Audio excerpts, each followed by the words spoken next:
Hello everyone and welcome to the Arbor Farm. Thank you for joining us for today's episode where I want to share with you how we successfully mitigated a pest problem this season with our sunflowers and move forward with that to grow 1,000 sunflowers a week for our customers. Let's get started.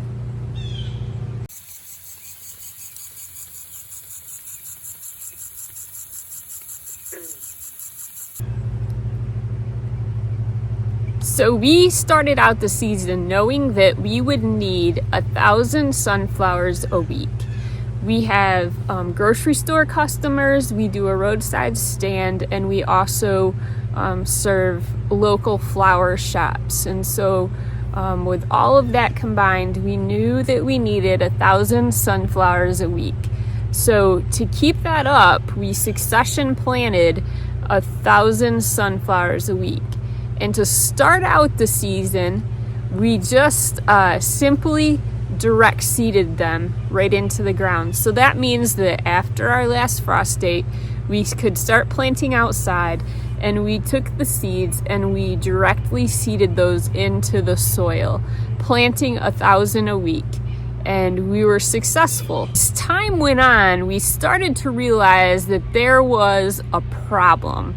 And it was a big problem. We got 5 or 6 weeks into it, so our 5th or 6th succession, and realized that, we weren't getting any plants. So we were planting every week, like we had been, but all of a sudden, we were only getting a sparse, maybe 5 to 10 plants out of 1,000 seeds.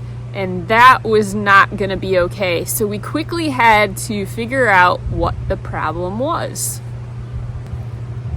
Now the seed that we were using, we always use from a reputable source.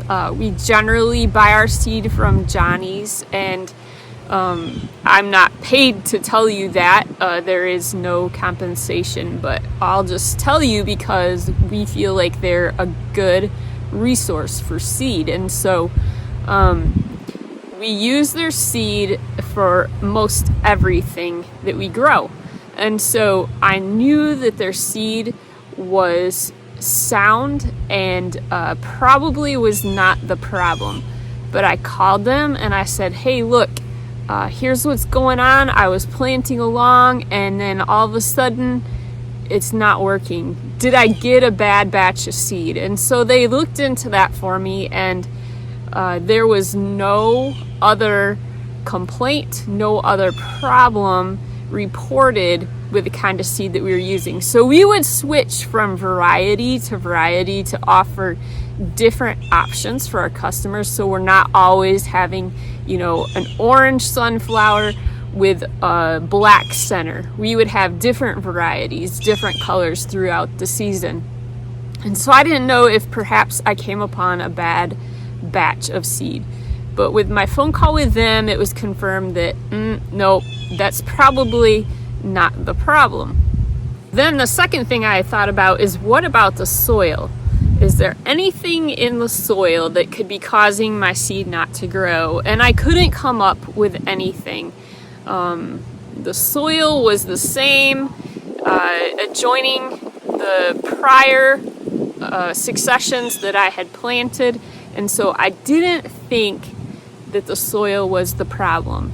And then I thought about the sun. So it's a full sun location, and that's what sunflower needs. So probably not that either.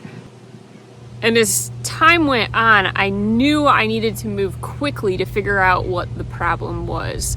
And because, as you can imagine, I'm planting every week. And if I'm missing a chunk of time, then later on, the 50 to 60 days from now, when that sunflower is supposed to mature, I'm not going to have that available. And so that was really worrisome to us. And so we knew that we needed to get that crop going, and we needed to get the solution figured out quickly. I finally figured out what the problem was about a week or so later when I decided to reseed over an area that was already planted. And when I did that, I dug the same path for my seed as I used previously, and guess what I found? I found empty sunflower seed shells. So something was eating my seed. Something was leaving the shells behind and sucking out the centers. And I determined that that culprit was either squirrels or chipmunks, and we have a plethora of both. Alright, so I was relieved. Now I know what the problem is. It's the squirrels and the chipmunks, but how did I deal with that? And I went and I researched, and I thought, well, I can do away with them, but likely would not do it in time to be successful, and really didn't want to go there. That was not appealing to me, so we just moved on. Next, I decided, okay, I can no longer direct seed them because I'm going to have a pest problem. So the next thing I tried was getting out my seed trays,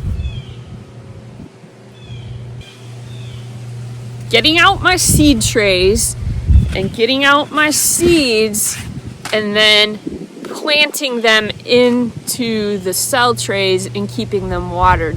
Once they sprouted, I knew that the chipmunks probably were not going to be interested anymore, and I could go ahead and transplant those out. Now this requires extra work, so I wasn't real thrilled about it, but I also knew that I needed to meet the customer expectations, and I needed to go ahead and move forward with it. So I started planting my seeds in my cell trays, and then I thought, okay, where can I put them that the squirrels and the chipmunks won't get to them until they're germinated? And so I put them, you guessed it, up on the roof. Up on the roof of the house, and I went out the bedroom window every day to water them. And so growing them, germinating them on the roof, and keeping them watered worked for a little while, until one day I opened up the window to go out to water, and I saw a mourning dove, and she was sitting right there, and she scolded me before she flew away. And I thought, oh no. She has found the seed now.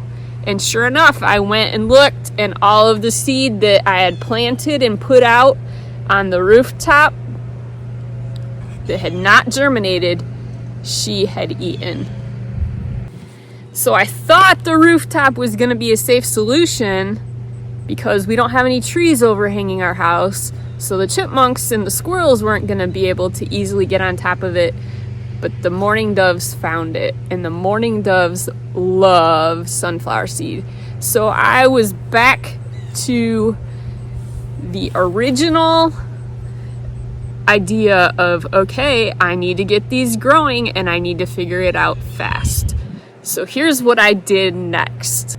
So I knew the roof wouldn't work.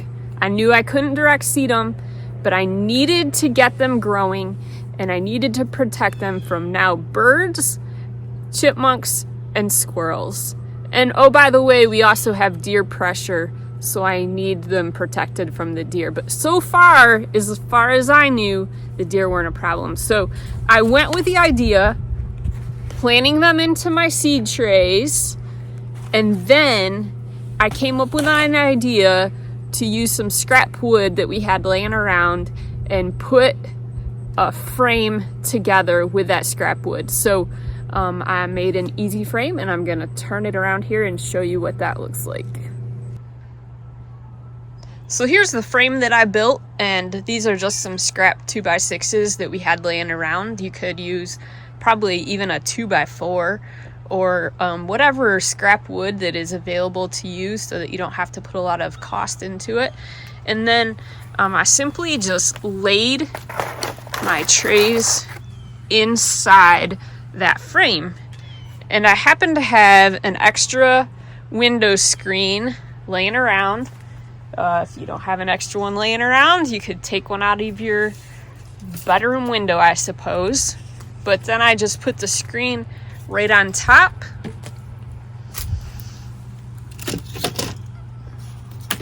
I made sure there was no way for any critters to get in there. And I put a few rocks on top in case the wind came up, to keep it from blowing away.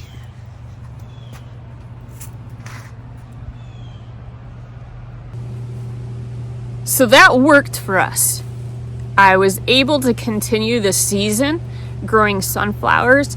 I germinate them in the frame with the window screen on top of it, and I just water through there every day until they were germinated. Then I'd transplant them out and they would grow just fine. So that's how we mitigated the problem of pests and sunflowers and growing them, and we're successful and able to do so. If you have another idea as far as how you're able to grow sunflowers and keep them away from pests, please drop in the comments below. We'd love to hear that. We always love new ideas, and look forward to reading those. Thank you for joining us for today's episode. We hope that our content has been helpful for you. Our goal is to always create content that's helpful, and so we'd like to ask you to click the like button and subscribe to our channel so that you can receive notifications as to when the next content is available. Thank you for joining us. Have a great day.